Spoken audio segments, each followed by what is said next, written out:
એટલે જય સરદાર બોલો બે હાથ ઉપર કરીને જય શ્રી સરદાર બોલવાનું છે। પરંતુ એ જય જય સરદારનો નારો ફક્ત મહાદેવનગર કે વસ્ત્રાલની ભૂમિ પર નથી રાખવાનો। ગુજરાતની આર્થિક રાજધાની ગાંધીનગરના તમામ બેઠેલા ધારાસભ્યોના કાને અને ગુજરાતમાંથી મોકલેલા વડાપ્રધાન નરેન્દ્રભાઈના કાને પણ પહોંચવો જોઈએ મિત્રો। જય સરદાર,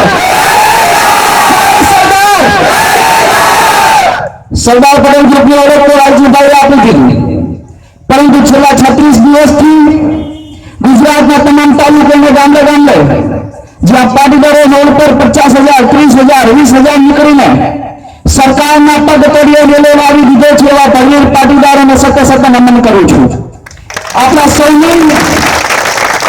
આપણા સૌની તાકાત જુઓ કે 6 જુલાઈથી શરૂ થયેલું મહેસાણાથી આંદોલન આજે કાઠિયાવાડની ભૂમિ પર પણ પહોંચી ગયું, કચ્છ અને ગાંધીધામ ગામમાં પણ પહોંચી ગયું। પરંતુ જ્યાં ક્યાંક છૂટું છવાયું લાગતું હતું કે જ્યાં કાઠિયાવાડનો પણ રહે, GJ2 પણ રહે અને ઝાલાવાડી પણ રહે, એવા વસ્ત્રાલમાં આજે હજારો પાટીદારો આવ્યા છે। એટલે અહીંયાથી મજબૂતાઈ થઈ છે।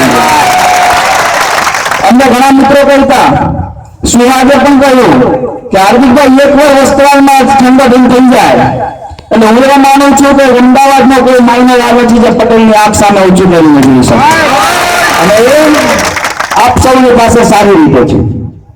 છેલ્લા 36 દિવસથી ગુજરાતમાં ઓબીસીમાં અનામતનો લાભ મળે એટલે પાટીદાર સમાજે જોરદાર આંદોલન ઉભું કર્યું છે। ઓબીસી શા માટે એ સૌ આપણે વિચારી રહ્યા છીએ કે ઓબીસી શા માટે પાટીદાર સમાજમાં આપણે સુખી છીએ? શું આપણે હીરા ઘસીએ છીએ 15,000 પગાર એટલે TBH કે ફ્લેટ લઈ લીધો એટલે આપણે સુખી? સવારે વાઇફ સાથે સરખો નાસ્તો કરી લઈએ, રાત્રે વાઇફ કે ફરવા લઈ જાઓ એટલે આપણે ગોપી ડેરીની મચ્છી પીવાઈ દઈએ એટલે આપણે જગા સુખી। પણ મિત્રો તમારે જ ભાઈ સૌરાષ્ટ્રના ગામડામાં કે વિરમગામના ગામડામાં બેઠેલો અને પૂછો 10 વીઘા જમીનમાંથી કેટલું ઉગાડસ એટલે કે 10 વીઘામાં 50 મણ જીરું થાય પણ એમાં ભાવ ના મળે એટલે તમે મારા ઘરે પડી રાખીએ અને એવી જગ્યાએ પડી રાખીએ તો વરસાદનું થોડું ભીનું થાય તો વજન તો વધે। મિત્રો બે સગા ભાઈ એક વિરમગામની ધરતી ઉપર રહેતો અને એક અમદાવાદની ધરતી ઉપર। જ્યારે અમદાવાદની ધરતી ઉપર રહેનારા ભાઈને જ્યારે કાઠિયા જે હીરામાં નુકસાની આવે ને ત્યારે વિરમગામમાં બેઠેલો ખેડૂતનો ભાઈ જે ગામડામાંથી એવો કે ભાઈ ચિંતા ન કરતો આપણે ત્યાં આવી જઈએ આપણે જલસા।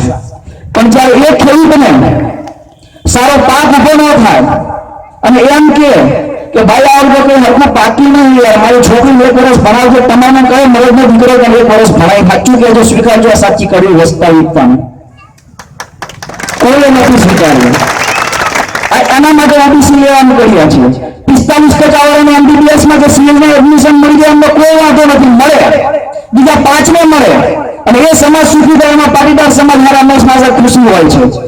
પણ પાટીદાર સમાજના સૌરાષ્ટ્રમાં રહેતા ખેડૂતના દીકરાને જે 9% આવે અને એને MBBS-માં એડમિશન ના મળે તો આ નાની સાથી લઈને એના માટે રોડ પર આવ્યા છીએ। અને ઘણા બધા અમને ગુજરાતીમાં કહે છે કે આપણા છે પણ આપણા નથી, આપણા છે પણ આપણા નથી।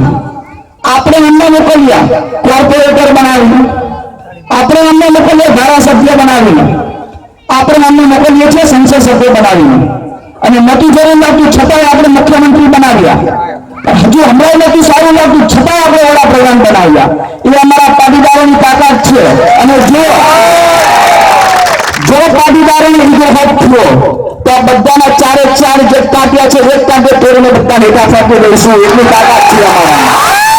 અને પાટીદાર સમાજની તાકાત શું છે એ તમને ખબર હોવી જોઈએ કે આપણે 1985માં પંજાબને ઉખાડી ફેંકી શકતા હોય તો 2017માં કમાર અમારા માટે કઈ મોટી વાત નથી।